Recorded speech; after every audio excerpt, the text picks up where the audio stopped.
What's happening? It's 100 fucking degrees in the garage. It's hotter than hell. Bottle Richie put up a video today, man, and it was about Audiophiles. And I said, here we go again, man. Here we go again down that wormhole called Audiophile. You know,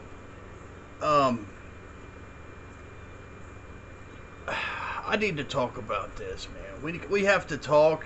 I want to come at you. Not that I know everything. I'm not a know-it-all. I'm wrong every day. I'm wrong every day. I'm imperfect. You know, I'm not trying to tell you what to think or what to believe. But I want to talk. I want to say some things. And all I want you to do is just think about what I'm saying objectively. Okay? You don't have to agree. I'm not here to make you agree with me. You don't have to kiss my ass. You know, that's not why I'm here. But if you listen to what I say, you think about what I'm saying, your listening experience with spinning records, it will get better. I promise you. After this video, your life will have changed. Your life will have changed after this one, baby. All right. Richie actually made a pretty good video. Okay, I'm not talking because, you know, if you make a video and it causes a reaction, that's a good video. It's a good video. And I'm not saying Richie wasn't wrong. I'm not saying he was wrong. But he has the perspective of an audiophile like most people. Okay? Like most people. So I'm going to try to get through this as quickly as possible. Okay? And so that means I'll probably forget something. I did write down some things. There's a couple things that I want to note. At the end of this, I want you to understand just a simple concept, okay? But I need to talk and say some things before we get to that point, okay? So let me take off my glasses so I can see. Wikipedia, okay? I did look up on Wikipedia because, you know, I've got my own thoughts of audiophile, but I want to look at Wikipedia, see what they say, what an audiophile is. An audiophile is a person who's enthusiastic about high fidelity, okay? Now, I kind of consider myself as a vintage audiophile, okay? Vintage type person. I like the vintage gear, the vintage audiophile, okay? The term high-end audio refers to playback equipment used by audiophiles, okay? It says here, although many audiophile techniques are based on objective criteria that can be verified using various techniques, perceived sound, okay, now listen to this, perceived sound quality is necessarily subjective, okay, then that's where the debate begins, okay? So what I just read to you was this. What an audiophile is a person that likes high fidelity sound, okay? And they have a nice stereo system, a nice setup, and they want it to sound good, okay? And that's what Richie said. He said he wants it to sound good, okay? But I want to take it even farther. I want to take the term and the terminology and the definition of what an actual audiophile is. I want to take it even deeper into your understanding, because knowledge is power. And the more power you have, then the more enjoyment you'll have listening to your music, okay? And possibly saving some money, you know, because in today's world, everything is audiophile. Everything is high fidelity, you know? And the more money you spend, the more audiophile and the more high fidelity it actually is, depending on the money. So it has turned from an actual term to a marketing scheme, okay? And that's what bursts me up, is because you see this record and it's an audiophile, you know, and that's what Richie was talking about, that the same company that presses Walmart's records is the same one that does the Mo-Fi fucking records. I believe that's what he said. Maybe I'm saying that wrong, but it's like the same company that does the Mo-Fi records does the Walmart records, and the price is half. It's the same damn press. It's the same company. It's the same people doing it. So we deal with a lot of marketing scams in today's world. Okay? So, here we go. Back in the day, there were this things called standards. Okay? I work in the medical industry. Okay? We have standards. We got an ISO. We've got all these OSHA. We've got standards after standards. You can't just make something. You got to follow standards and guidelines. Now, here's the problem with today's high fidelity and audiophile world is they claim to have standards, but really there is no regulated standards when it comes to high fidelity sound. It's just, it all comes down to the person that's engineering the actual album. You know, whatever, you know, the record company it is. You know, it's Apple. You know, say Apple. I don't know if Apple's still in business today or not, but if it's Apple and they're pressing records, you know, the standards are different than it is from the guy Joe Blow down the street doing at Atlanta doing the records. Okay, I don't know. Like I said, I don't know all this ins and outs of this bullshit. I'm just a person of common sense. I'm just a person of common sense. All right. Now I was looking this up. There are standards. Okay, there are standards. They got this one standard called ABX testing. Okay, I'm not going to get into ABX testing, but that is a standard for audio. You ought to check it out. Look it up and do some research on that. Very interesting the way they do it.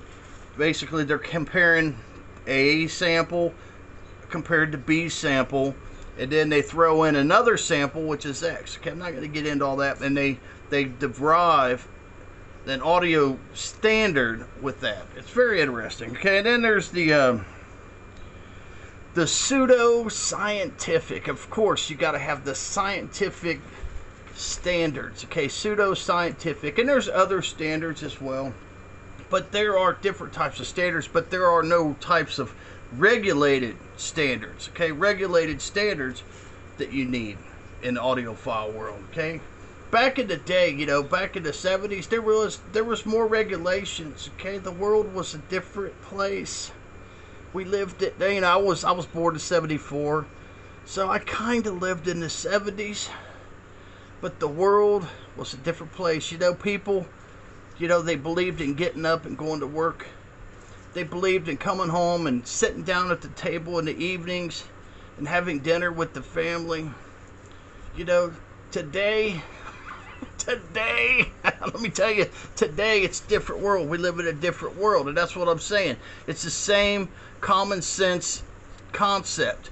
You know, standards and morals and all these things are changed. It's all about marketing and money. You know, you can't work enough. You know, you got to stay at work till 8 o'clock at night sometimes just to get the fucking, make the man more fucking money. You know, make him rich so he can go out and buy another lake property, you know, to go along with his other 10.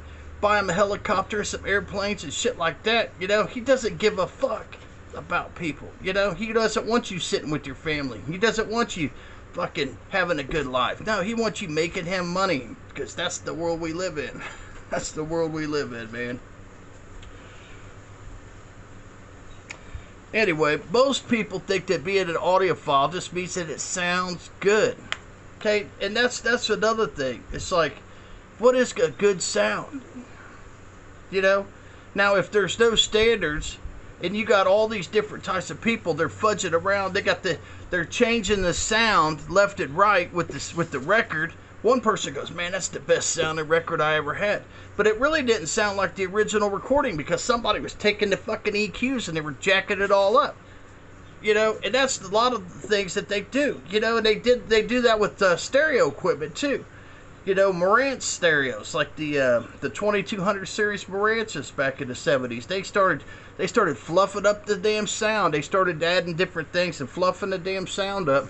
people are like, oh man, that sounds so good, but it's not really. I'm kind of a purist anyway. You know what I mean? I'm a purist. Don't fuck with the sound too much. You know what I'm saying? Don't fuck with it. I want to hear a nice reference sound. I want to hear what it sounded like. I don't want to hear what you think it should sound like. Does that make sense to a lot of people? That makes sense to me. So that's what I'm saying. And that's where you get in trouble with these standards. And you got all these people today, you know, they're reinventing the wheel with no type of regulations. Anyway, let me say this. So in today's world, okay, there really isn't a standard or a guideline for being an audiophile. Okay, so does that mean audiophiles don't exist? No, that's not what it means. But does it mean that there? But if you have no guidelines for being an audiophile, then how do you have actual audiophiles? Do you see what I'm saying? So what Richie was saying is, that sounds good to me. It's just like, that's good enough.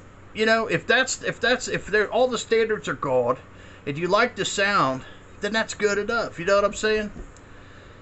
And that's kind of where I am in my life, you know. And another thing, if you want to research audiophiles some more, look into the way the studios reproduce the music, okay? What kind of equipment they're using. That makes a difference in the sound. You know, are they fluffing the music up? What's the engineers doing? You know, there's all kinds of, there is standards, but they're not regulated standards for studios. You know, they have to have the certain types of instruments and microphones. What kind of microphones are they using? You know, what does the room look like that they're recording it in? You know, how is it set up? How are the speakers set up? How is the equipment set up? What are the wires? You know, there's all these, you know, I can't get into it all. I can't get into it all with you. But, you know, all those things are a factor. Okay? All those things are a factor. Okay, so here we have a Led Zeppelin album here. Okay? Got Houses of the Holy. Okay? I think this is a nice sounding album. Okay? This is a nice sounding record. You know, it's nothing written on it. I usually write on my records. Okay? It's like, this record sounds fantastic. If it doesn't sound fantastic, it's just probably a good sounding record. Now this one here, it sounded good. But look at here. It's a Robert Ludwig. Woo! Woo! Now, me, okay, personally, this record and this record are both equally enjoyable. Okay? Now, if I was to go into like a Goodwill, like, I'm talking about myself now, okay? I'm not talking about you or anything like that. I'm just saying, if I go into a Goodwill and I see a Led Zeppelin record for $1 or $2, I'm going to go, hell yeah, Led Zeppelin, baby. I'm buying Led Zeppelin record. I'm not going to sit there and go, I wonder what press it is. I wonder what the condition is. It doesn't matter. The thing could be beat all to hell. It's at a damn Goodwill for 99 cents. I'm buying it because I might be able to rock out to that son of a bitch. I'm more of a listening to the music when it comes to some of this stuff, you know. But yeah, I got a Robert Ludwig, yeah. So we have two different presses. What does a Robert Ludwig mean? It means that there was an engineer, and a lot of people like the way that he engineered the sound on the records, and he made them sound a certain way, and they sound good, and they like them, okay? Now, do you think Robert Ludwig followed the ABX testing process? Do you think Robert Ludwig, you know, was he doing the pseudo-scientific testing process? I doubt it, and I doubt anybody's doing that stuff nowadays, you know? Now, if you ask them, they might say that they are. Now, here's another example here. I'm going to show you another example. Now, this, to me, was a poor quality record. Look at it. It's got water damage. The record itself is probably really, really bad condition. So I put on there poor quality. Look at it. It's got stains. The thing was underneath the water. Then here's another one. Fantastic condition. Fantastic condition. See, so now you're asking yourself, why are you showing me these records? Because basically, if there's no guidelines that anybody could follow, and marketing is running the audiophile world and the high fidelity world, just enjoy your music. Okay, just enjoy your music. Find a stereo and some speakers that you enjoy. Okay, and speaking of stereo and speakers, okay, here's another little food for thought for you audiophiles. What was the frequency range back in the 60s and 70s in a lot of these albums? These albums, when they were made, what was the frequency response of the speakers that they were using? Okay, now here's a good example. Now I want to show you this. Now, Tannoy Gold 5. Okay, let's just use Tannoy Gold 5, which is a beautiful speaker. Okay, if you know anything about Tannoy speakers and Tannoy Gold speakers, you know that they're fantastic speakers. Okay, they've been making them forever. Okay, they made them way back before your grandma and grandpa were even born. Okay, they've been around forever. Beautiful sounding speakers. Okay, but check this out. The frequency response on the Tannoy Gold 5s are 70 hertz to 20,000 hertz. Okay, which means 70 hertz. That means the low end of the bass really isn't there. Okay, like the really low end of the bass. It sparks a thought in my mind. Nowadays, they make these speakers that really go really low in the bass, and you throw your record on there, and it's just like, how are they pulling the low frequencies of the bass out of this record unless the frequency was modified, digitally modified, when they repressed them? Which I'm not saying they did. It's just a thought that I had. Okay, now here's another example. Now check this out. Clips reference RF-73 speakers, which are killer speakers. Okay, and if I would ever recommend, if somebody had the money to go spend, these would be great speakers for anyone. They're just very universal. You can listen to any type of music on them. Clips does a fantastic job with speakers. Okay, and this particular speaker is fantastic. Okay, but listen to the frequency response. 32 hertz is the low, and it goes all the way up to 25,000 hertz.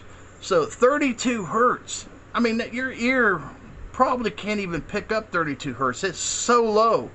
And back in the 60s and 70s, I don't know how they even produced a 32 hertz sound on some of the instruments they're using. You know what I mean? So